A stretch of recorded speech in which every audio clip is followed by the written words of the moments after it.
Hey, salut tout le monde! Bienvenue dans la zone Level Up. Cette semaine, mon invité Emmanuel Dionne qui nous a fait un témoignage absolument écœurant la semaine dernière sur justement comment il a pu vaincre ses démons. Mais dans cet épisode-là, il nous a parlé d'un outil qui m'a vraiment beaucoup parlé à moi parce que je pense que c'est un must dans notre vie.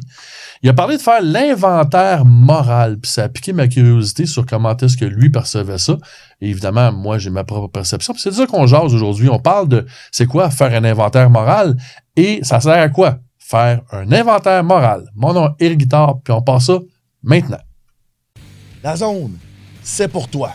Que tu sois entrepreneur ou parent. Si tu as conscience que le mindset, la confiance en soi et l'estime de soi sont essentiels à ton succès, ben, la zone est là pour toi. À chaque semaine, on va parler entrepreneuriat, mindset, leadership et succès. Je te remercie de passer ce beau temps avec moi. C'est parti! Merci à notre partenaire, Maître Sophie Laframboise, avocate médiatrice familiale depuis plus de 32 ans. Elle est située à Blainville et vous pouvez la rejoindre au 450-595-2021. Emmanuel! Oh yeah! Donc, pour ceux qui n'ont peut-être pas écouté le dernier épisode qu'on a fait ensemble, Emmanuel, t'es venu nous témoigner justement que, bon, t'étais un alcoolique avant, t'as frappé le fond du baril et grâce justement à du travail sur toi-même, t'as réussi à sortir de cet enfer de l'alcool. Puis dans ce témoignage-là, tu me parlais de faire ton inventaire moral. Moi, c'est la première fois que je l'entends comme ça, l'expression. Dans le fond, c'est quelque chose que je connaissais, mais sans connaître cette expression-là. Puis je trouvais ça vraiment cool. Donc, on se lance tout de suite. C'est quoi ça, faire un inventaire moral, selon Emmanuel Dionne?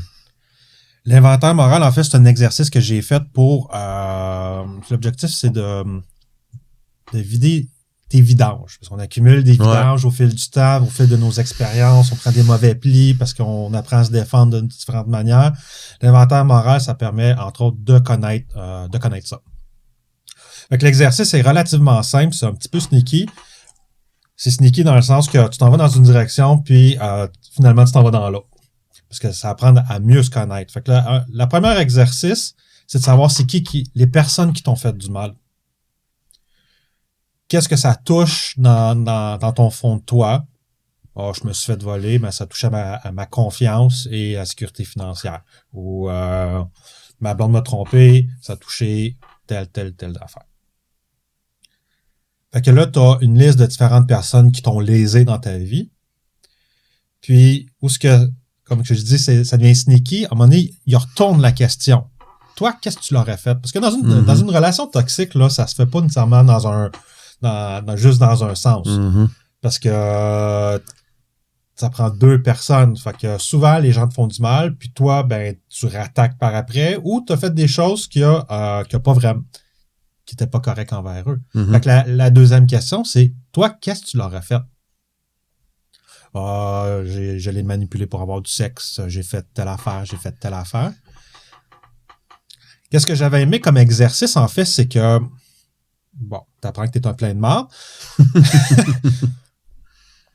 Mais en fait, qu'est-ce que j'ai trouvé positif de ça, en fait, c'est que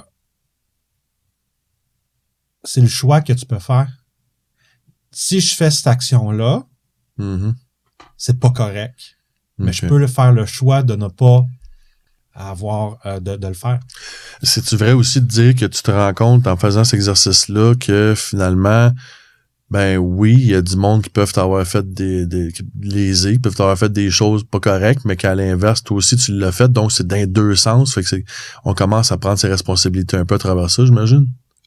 Ben, tout à fait, en fait, parce que souvent, quand tu commences dans le rétablissement, tu vois pas nécessairement le tort que tu as fait aux gens. Mm-hmm. C'est vraiment un processus parce qu'il faut faire un inventaire éventuellement. Pardon. On fait un inventaire des gens qu'on a lésés, mais aussi il faut essayer de réparer les torts qu'on a fait. Mm-hmm. Fait que dans le fond, c'est ce qui m'a permis, dans le fond, de vraiment m'asseoir sur moi avec toutes mes qualités puis des choses que j'ai faites moins correctes. Mm-hmm. Parce que souvent, quand on est dans l'ego, on se base juste sur nos qualités. On voit pas nécessairement, ou tu sais, souvent on est victime. Surtout, on est victime des autres. Ouais. Ouais, le sentiment de victimisation est fort puissant, puis les gens se cachent en arrière de ça beaucoup, là. Au lieu de prendre la responsabilité. Exactement. Et moi, il y a des femmes, j'aurais pas dû sortir avec. Tout court. J'aurais pas dû. Si j'avais été dans un bon état d'esprit, si j'avais été plus mature, j'aurais dû ne pas être en relation avec cette personne-là. Ou j'aurais dû être plus empathique. Parce que même si la personne a des drôles de comportements, il y a un background en arrière de ces comportements-là. Ils ont leur propre bobo, finalement. On a nos bobos, mais les gens qu'on côtoie, ils ont leurs bobos aussi. Non, mais ça t'oblige pas à l'accepter dans ta vie pareil. Tu sais, je veux dire, si quelqu'un a des mauvais comportements qui te conviennent pas à toi, oui, on leur bobo, oui, mais à un moment donné, il faut quand même peut-être tasser du monde de notre vie, quand même. Ouais, non, je suis 100% d'accord. En fait, moi, dans le fond, je critiquais peut-être plus mon comportement que j'avais envers ces gens-là. Ou ton acceptation du comportement également. Ou l'acceptation, parce que, tu peux, mettons, la personne a un drôle de comportement. Mais toi, tu l'acceptes. Tu peux l'accepter. Dans un sens, je l'ai accepté. Puis ça te fait du mal. Ça fait du mal, ouais. Ou, moi, une des choses, je te l'ai dit, j'étais narcissique. Je me pensais bien intelligent. Souvent, mes copines, j'y trouvais connes. C'est pas un bon comportement. Puis ça l'aide pas à avoir des bons comportements ou à avoir de l'empathie envers ces gens-là. Puis on dirait qu'en plus, ce genre de comportement-là ne fait que s'amplifier dans le temps. Plus t'avances, puis pire c'est. Tu sais, parce que moi, c'est ce que j'observe souvent chez les gens. Tu sais, quand au début, c'est pas si pire, ça paraît pas trop, mais à un moment donné, on va dire que tu t'accélères encore plus, puis t'es encore plus narcissique, puis t'es encore plus méprisant, tu sais. C'est clair, en fait, c'est faut. En tout cas, moi, je suis très content dans un sens de m'être sorti de ça. Oui, on parle de l'alcoolisme qui a des problèmes, mais tous ces comportements-là m'ont créé des problèmes. 100%. Fait que c'est pas. Non, c'est ça. C'est des comportements qui me servent pas dans ma vie. Fait que dans le fond, l'inventaire moral fait que oui, t'apprends plus tes défauts, mais j'ai compris aussi que j'avais un choix dans ces défauts-là. J'avais un choix dans mes comportements. T'sais. Dans le fond, c'est pas que j'étais un trou de cul narcissique, c'est juste que mes comportements étaient narcissiques ou mes comportements étaient trous de cul.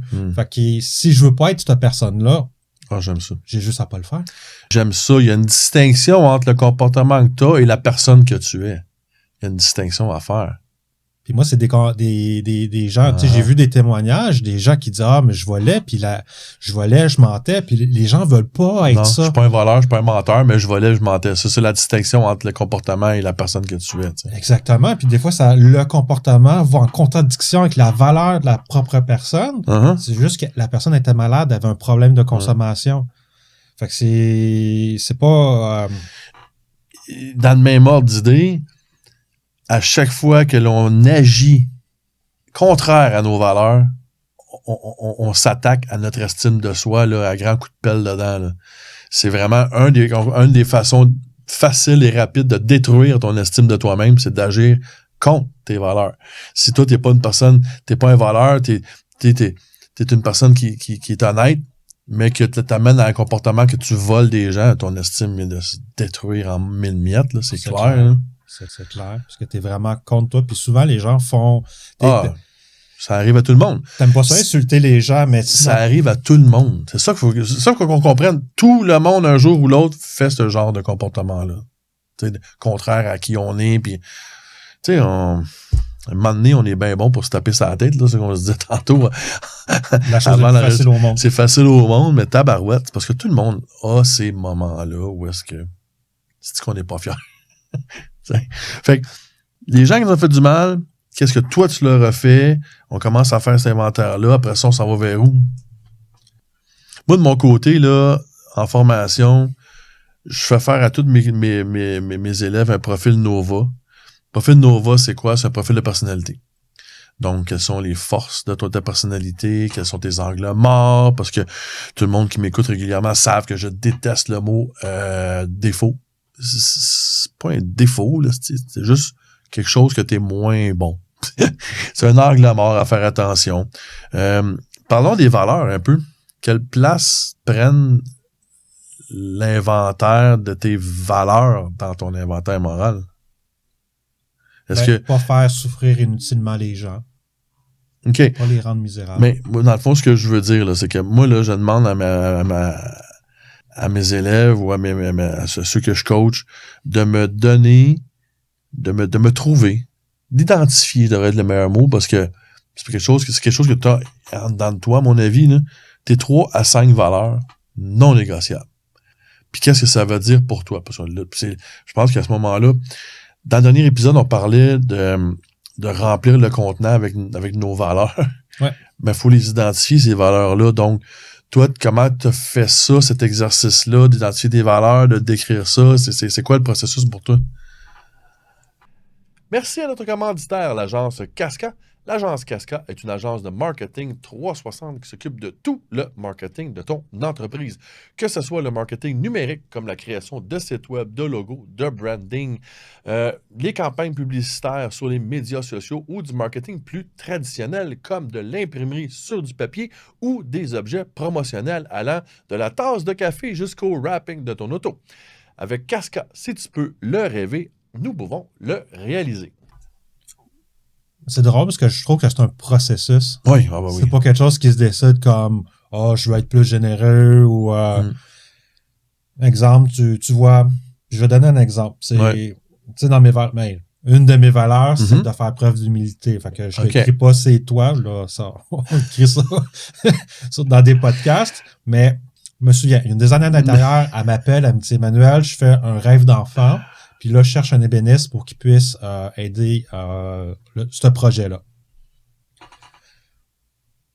Une de mes tendances, j'ai pas le temps, je suis trop occupé, puis ça, c'est mon petit côté narcissique qui pense à moi.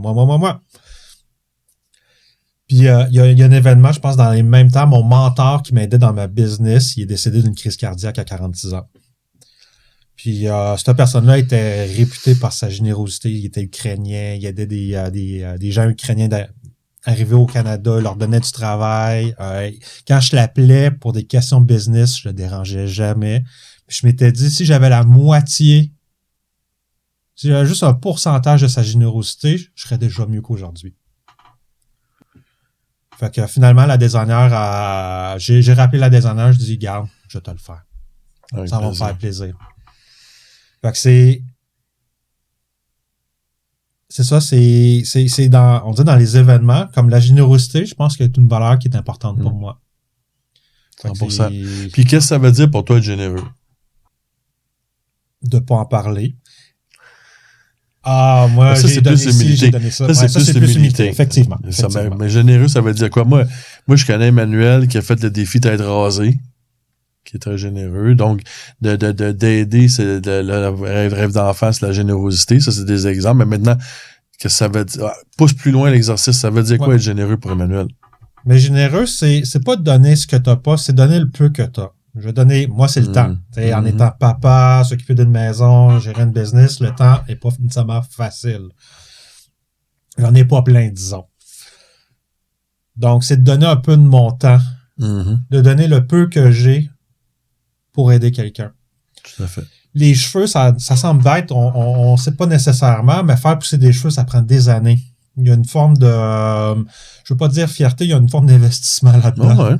Ouais. Sauf que je me suis dit, faire le défi tête rasée, me sacrifier, mes cheveux étaient là, c'était long, là. Le petit sacrifice que je fais pour ramasser de l'argent, c'est rien à comparer de ce que la petite fille qu'on a ramassé, pour sa mère, qui est monoparentale, qui devait lâcher son travail pour s'occuper de sa fille, qui a un cancer de stade 4. Tu sais, ce sacrifice-là, il est rien. Puis aujourd'hui, là, je suis en santé, ma famille est en santé. Fait que pour moi, ça, c'est j'ai, dans un sens, sacrifié mes cheveux pour une bonne cause. Sacrifier du temps pour collecter de l'argent. Parce que ce sacrifice-là est rien comparé à... Ouais, puis en plus, je veux pas tes cheveux avaient une certaine valeur. Fait qu'effectivement, de sacrifier quelque chose qui a de la valeur à tes yeux fait partie de la générosité. Tu sais, c'est ça, moi, c'est ça l'exercice que je demande de faire à mes élèves, de prendre justement, moi, j'aime, on va sur Google, sort une liste de 100 valeurs humaines, là, puis commence à trier, puis là, commence à épurer, puis à un moment donné, ça prend forme, puis là, à un moment donné, on tombe à une dizaine de valeurs intéressantes, importantes, puis finalement, en bout de ligne, t'en as 3 à 5 vraiment non négociables, puis après ça, c'est de décrire ce que ça veut dire, parce que on a tous des définitions différentes, mais l'important, c'est ce que ça veut dire pour toi. Fait qu'on parlait, encore une fois, au dernier épisode, de remplir le contenant de qui on est. Pour moi, c'est un must, c'est absolument non essentiel à définir, à écrire, puis à mettre dans le contenant. Donc, si on revient tantôt au processus, justement, qui nous ont fait du mal, qu'est-ce qu'on leur a fait, tu parlais de ça t'aide à découvrir qui que t'es. Ouais. As-tu d'autres choses que t'as faites qui t'ont aidé à découvrir c'est qui ça, Emmanuel?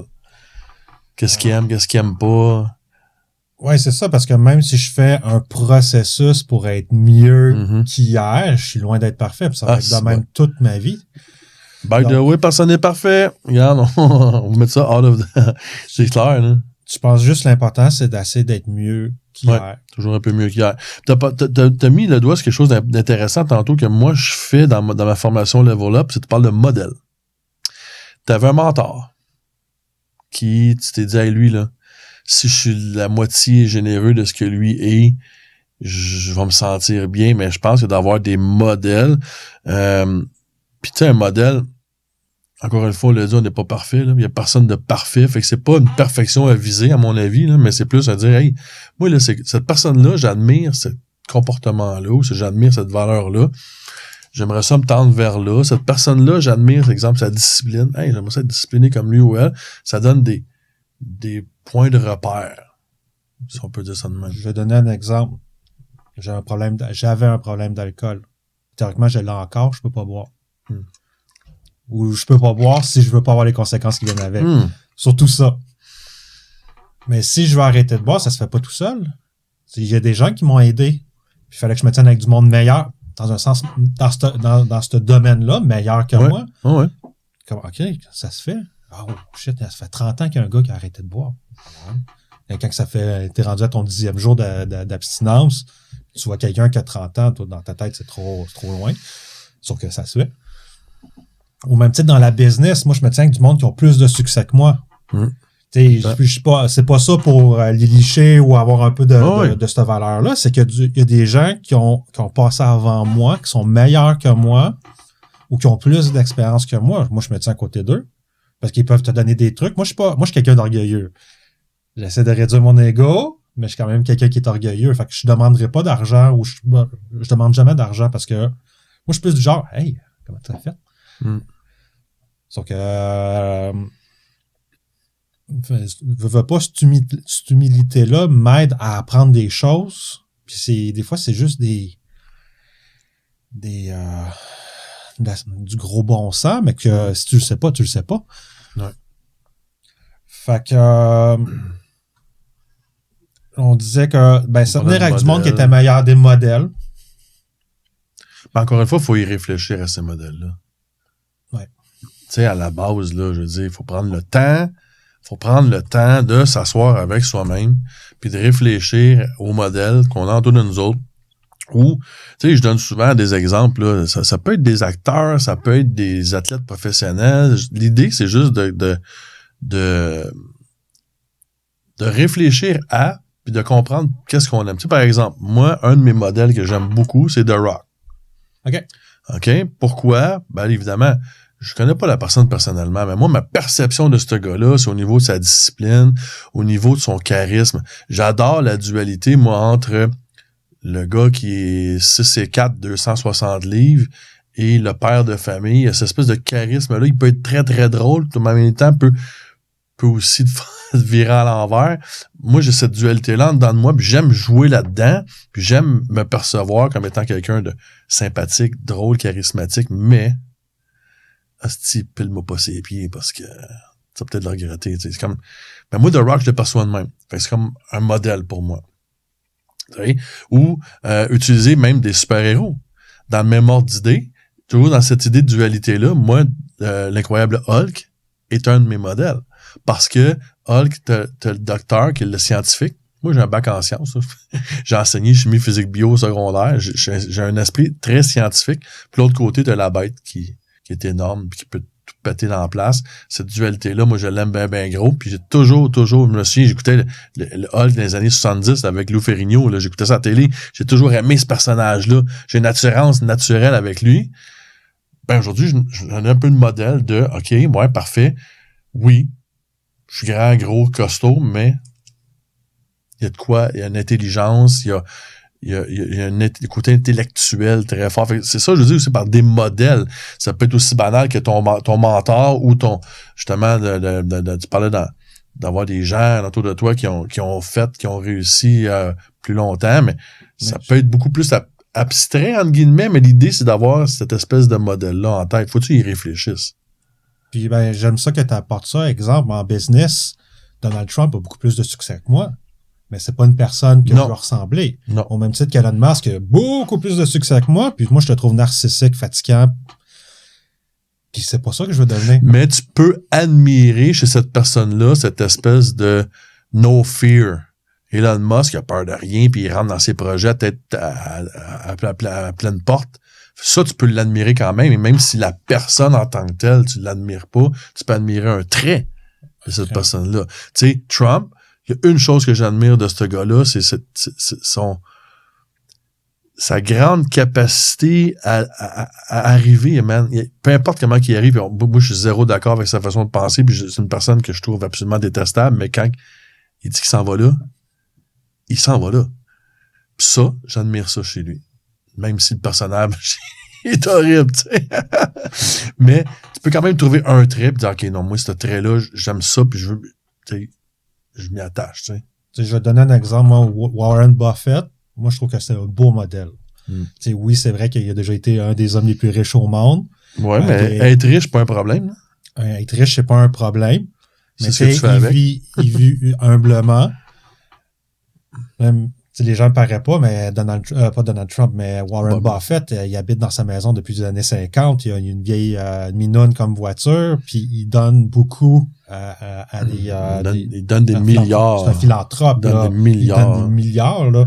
Donc ça, pour moi, exemple, c'est un modèle. Ouais. Parce qu'on est dans le même domaine. Moi, je fais des meubles, lui, il investit, mais... Puis un modèle est jamais parfait. Moi, c'est là que je veux aller. Fais juste prendre les traits que t'aimes de ce modèle-là, puis bâtis ton... Moi, je me bâtis une espèce de mélange de tout ça ensemble, tu sais, puis ça devient à un moment donné, OK, là, Eric, vers où je m'en vais? Le Eric parfait, sachant très bien que je serai jamais parfait, mais je me donne une espèce de, OK, mon idéal, là, ça va vers où mon idéal, tu sais? Je pense que ça aide à bâtir justement cette quitter où tu t'en vas. Est-ce que tu as d'autres points au niveau d'apprendre à se connaître ou de l'inventaire moral que tu aimerais amener où on a fait pas mal le tour? Ben, je sais qu'une des questions que tu avais posées, c'est quoi les différentes choses que j'ai fait pour... Là, j'étais un peu mongol. J'étais allé... Il y a Vipassana qui est un 10 jours de méditation silencieuse. Tu peux faire ça à Montebello. Moi, j'étais allé en Inde. J'étais à côté du village du Dalai Lama, tu sais, dans les Himalayas. Mais ça, c'est un autre exemple de qu'est-ce que j'ai fait. C'est t'as 10 jours de méditation silencieuse. T'es 10 jours avec toi-même pis tes bobos. Parce que t'as pas de stimulation. Tu parles pas au monde, t'as pas de TV, t'as pas de musique, t'es tout seul avec toi-même. Tu médites 9 heures par jour. Moi, mais les bobos, exemple, qui ont ressorti, c'est la peur, l'anxiété. Puis la colère qui est associée à ça. Puis, tu sais, tu médites, t'as des cours aussi de comprendre les concepts un peu du bouddhisme. Là, je l'ai reperdu parce que j'ai pas assez pratiqué. Mais exemple, si je faisais de l'anxiété, j'étais capable de faire une différenciation entre moi, Emmanuel, puis mon corps qui se sent comme de la merde. On dirait que ça l'aidait à, OK, ben, je reconnais que je me sens anxieux, je me sens, tu sais, j'ai une boule ici, mon corps se sent comme de la merde, mais on va continuer la journée, ça va finir par passer. Ça finit toujours par passer. C'est ça qui parle du bouddhisme, c'est les choses, ils viennent, puis ils parlent que t'aimes ou que t'aimes pas. Tout est en mouvement. Fait que, OK, je me sens mal, mais ça va finir par passer. Et aussi la source de ma colère, parce que moi, j'ai dû dealer, parce que quand j'arrêtais de boire, j'avais 2 émotions. Soit j'étais sous, soit j'étais en tabarnak. Fait que quand j'arrêtais de boire, j'étais tout le temps en tabarnak. En tabarnak, c'est ça. Puis ça, c'était un problème que je devais régler. Puis ça se règle pas du jour au lendemain. Ça se travaille. Mais ça, Vipassana m'a le dit. Même ma conjointe a dit « Wow, t'es vraiment plus calme qu'avant. » Puis c'est seulement 10 jours. On a mis du temps en salle, par exemple, mais... Fait que, tu sais, donc d'identifier ses peurs, ses croyances, ses souffrances, les sources, les origines de ça, faut prendre le temps. Ça fait partie de l'inventaire moral de prendre le temps de méditer là-dessus, de réfléchir là-dessus. Puis c'est le problème dans la société présentement, c'est que personne ne prend le temps de faire ça, donc personne ne se connaît, personne connaissent leurs croyances, personne connaît vraiment la source de ses souffrances, personne connaît vraiment ses forces, ses angles morts. En fait, il y a des statistiques qui montrent qu'il y a juste 5% des gens seulement qui font cet exercice-là. Souvent, il faut que tu souffres en salle pour te dire « OK, ben je vais commencer à creuser puisque je suis tanné d'être misérable. » Ouais. Donc, si j'ai de quoi à dire à tout le monde, c'est attendons pas d'être dans le fond du baril avant de commencer à vouloir remonter. C'est quelque chose qui se travaille immédiatement. Puis juste de me laisser un message, c'est facile de me rejoindre, puis on peut travailler dessus ensemble. C'est ça la base de ma formation, c'est ça la base de Level Up. Apprendre à se connaître, bâtard. Pour ultimement apprendre à s'accepter. Puis après ça, apprendre à s'aimer. Exactement. Puis là, le fun commence. En tout cas, moi, je suis satisfait. C'est pas parfait. Là, mais je suis beaucoup plus heureux aujourd'hui que je l'étais avant. Je pense que ça fait 5 fois que tu te dis que c'était pas parfait, puis asti, acceptons-le en partant. On ne sera jamais parfait, mais bâtard. On est parfait dans notre imperfection. Parfaitement imparfait. Parfaitement imparfait. Génial. Quel beau mot de la fin. Gang, c'est quoi que ce soit dans l'épisode d'aujourd'hui qui t'a fait vibrer, que t'as aimé, partage l'épisode à 2 personnes que t'aimes. Partage l'épisode à 2 personnes que t'aimes. J'ai-tu dit? Partage l'épisode à 2 personnes que t'aimes. Va mettre les likes, les thumbs up, les étoiles, peu importe le système de ranking de la plateforme que tu utilises. Abonne-toi à la chaîne YouTube pour recevoir les alertes à chaque semaine pour les nouveaux épisodes. Mon nom est Victor, merci beaucoup, Emmanuel, de ton passage dans la zone, vraiment, vraiment cool, de ton partage, de ta générosité, l'ouverture que tu m'as donnée est vraiment, vraiment cool, je l'apprécie énormément. Merci beaucoup, Emmanuel. Merci à toi de ton écoute, on se revoit la semaine prochaine. Salut.